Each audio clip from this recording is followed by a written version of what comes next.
आज आपण बघणार आहोत मटारची करंजी। त्यामुळे मी पाव किलो मटार घेतलेला आहे स्वच्छ धुवून, 1 वाटी मैदा घेतलेला आहे, 3 ते 4 चमचे रवा घेतलेला आहे, 1 चिमूट ओवा घेतलेला आहे, धना पावडर, हळद, गरम मसाला, गोडा मसाला, जिरा पावडर, आमचूर पावडर आणि 4-5 ओल्या मिरच्या आहेत, 3 ते 4 पाकळ्या लसणाच्या आहेत, आलं अर्धा इंच आणि मुठभर कोथिंबीर घेतली, ती क्रश करून घेतलीत, मीठ घेतलेलं आहे, 7 ते 8 चमचे मोहनसाठी गरम तेल करून घेतलेलं आहे। आता आपण मटार वाफवून घेऊया। मी आधीच कुकरला पाणी घेतलेलं आहे आणि पातेल्यामध्ये मटार घेतले, पण त्याच्यामध्ये पाणी अजिबात टाकायचं नाही, कारण आपल्याला करंजी खुसखुशीत पाहिजे। मी आता झाकण लावून घेऊया कुकरला। कुकरला 4 ते 5 शिट्या घ्यायच्या। चला आता आपण पीठ भिजवायला घेऊया। मैदा घेतलेला आहे, रवा घेतलेला आहे आणि ते छान मिक्स करायचं आणि वरून मीठ घालायला पाहिजे। मीठ घालून ते कालवल्यानंतर वरून गरम मोहन घालायचा आणि पीठ पाणी घालून हळूहळू पाणी घालून ते व्यवस्थित घट्ट मळून घ्यायचं पीठ।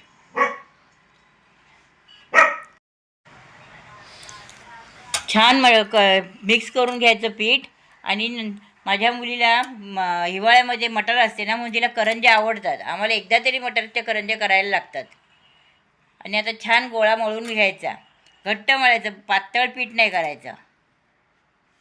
आणि मुठीमध्ये गोळा करून घ्यायचा, कारण का मोहन व्यवस्थित झालं की नाही ते बघण्यासाठी।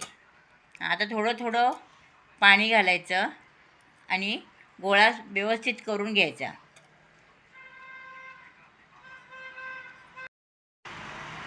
आता हे छान पीठ मळून तयार झालेलं आहे। ते मऊ राहण्यासाठी त्याला तेलाचा हात लावायचा आणि त्याला अर्धा तास झाकून ठेवायचं।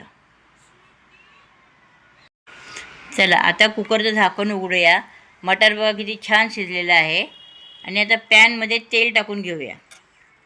आता आपण तेलामध्ये हिरवं वाटण टाकून घेऊया आणि ते छान फ्राय करून घ्यायचं। आणि ते फ्राय झाल्यानंतर मसाले टाकून घ्यायचे।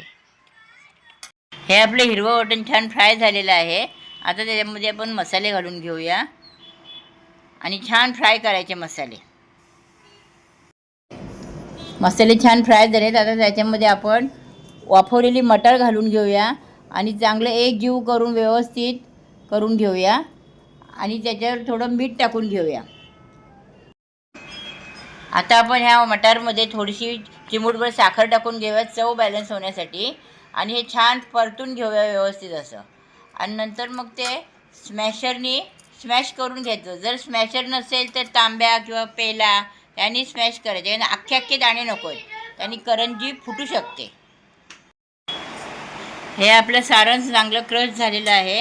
आता आपण छान परतून घेऊया, कारण त्यात पाणी अजिबात राहता कामा नये, सुक्कं ठेवायला पाहिजे ते, म्हणून सुक्कं होण्यासाठी परतून घ्यायचं। आता करंजी करायला घेऊया आपण। त्याआधी पिठामध्ये मी विसरली होती ओवा टाकायला, ते आता टाकून घेते मी आणि छान मळून घेते। हे पीठ आता मळून छान झालेलं आहे। आता आपण त्याचे छोटे छोटे गोळे बनवून घेऊया आणि करंजी लाटायला घेऊया। आता आपण पिठाचे गोळे करून घेऊया। लिंबा एवढा गोळा घ्यायचा आणि ते चांगलं मळून हातावर घ्यायचं आणि लाटूया। छान लाटायचं, पीठ घ्यायचं नाही लाटताना, ते लाटलं जातं। तूप असतं ना त्याच्यामध्ये किंवा तेल असतं ना मोहनसाठी, म्हणून काही लागत नाही त्याला। अशी जाडसर पोळी लाटून घ्यायची छोटीशी। त्याचं पापड लाटून झालेलं आहे। आता त्याच्यामध्ये आपण सारण भरून घेऊया। 1 चमचा सारण जेवढं बसेल तेवढं घ्यायचं, आपलं पापड असेल त्याप्रमाणे।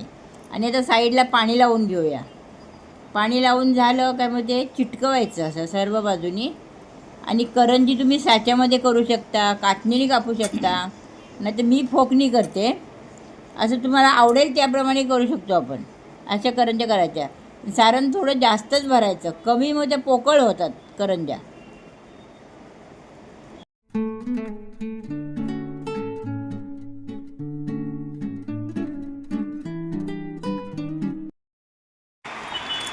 आत्ताची जी पद्धत होती ती काटे चमच्याची होती। आता ही मी दुसरी दाखवते, तिला मुरड घालायची। सारण भरायचं, साईडला पाणी लावायचं, चिटकवायचं आणि हाताने अशी मुरड घालायची। म्हणजे ती मुरड घातलेली करंजी फुटत नाही तेलामध्ये. काठे चमच्याची कधीतरी फुटते, म्हणजे थोडंसं मागे पुढे झालं तरी पण फुटते, पण ही फुटत नाही करंजी. म्हणून हे बघून घ्या कशी ते अशी छानपैकी मुरड घालून घ्यायची, चिटकवून घ्यायची.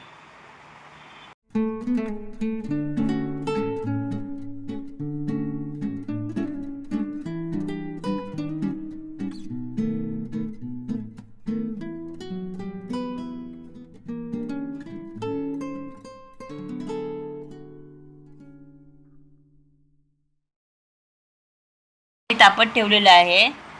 तेल तापलं की नाही ते चेक करून बघूया आपण. आणि आता त्यात करंजी घालूया. स्लो गॅसवरच करायची करंजी, कारण का मोठा केल्यानंतर आतमध्ये कच्ची राहणार. आणि फोकनी जरा थोड्या थोड्या वेळाने हलवायची, जरा गुलाबी कलर येईस्तोवर करायची.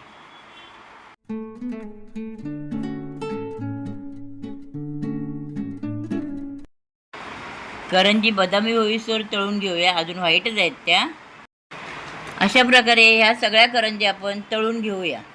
ह्या आपल्या मटारच्या करंज्या खुसखुशीत तयार झालेल्या आहेत. हा बघा आवाज कसा येतो, क्रिस्पी पण झालेल्या आहेत. तुम्हाला मी एक करंजी फोडून दाखवते. बघा किती छान झालेल्या आहे, आतमध्ये पण सारण व्यवस्थित झाले, खुसखुशीत झालेली आहे करंजी.